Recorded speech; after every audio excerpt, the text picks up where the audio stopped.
تیره شپه هم د فاریاب ولایت یو شمیر برخې د سیلاوونو د بهیدو شاهد وي.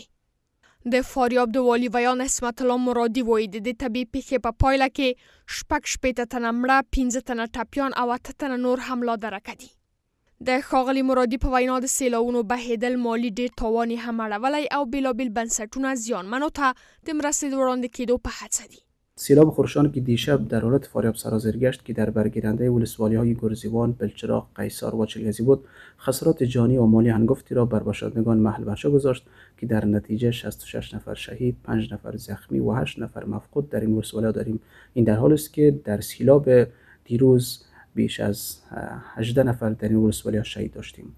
در ادامه این سیلاب‌های شدید بیش از 1000 جریب زمین زراعتی، 1500 خانه مسکونی نیز تخریب گشته است.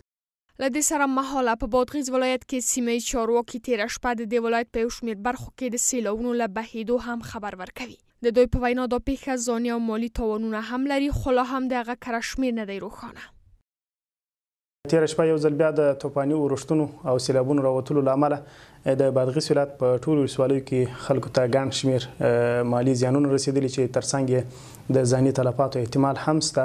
تر دې دمه د تلفاتو په اړه دقیق معلومات نشته چې څومره زیانونه خلکو ته رسېدلي دي. دا په داسې حال کې ده چې موږ وړمه شپه هم په بادغیس ولایت کې د توپاني بارانونو او سیلابونو شهیدان وو چې خلکو ته پکې ګڼ شمیر مالي زیانونه رسېدلي وو. په همدې حال کې هغه کورنۍ چې په وروستیو سیلاوونو کې خپل هر څه یې له لاسه ورکړي د بیړنیو مرستو غوښتنه کوي. خواست ما از حکومت مؤسسات همیه که به داد مردم غریب برسه.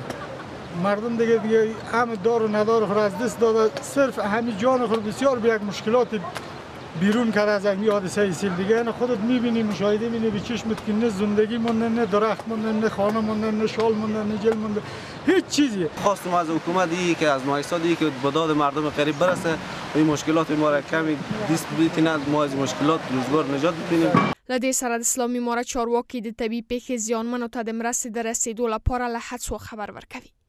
په دې وروستیو کې د رئیس الوزرا اقتصادي مرستیال هم په افغانستان کې د ملګرو ملتونو له اساس سره په لیدنه کې د هیواد سیلاب ځپلو ته د نړیوالو مرستو غوښتنه کړې ده.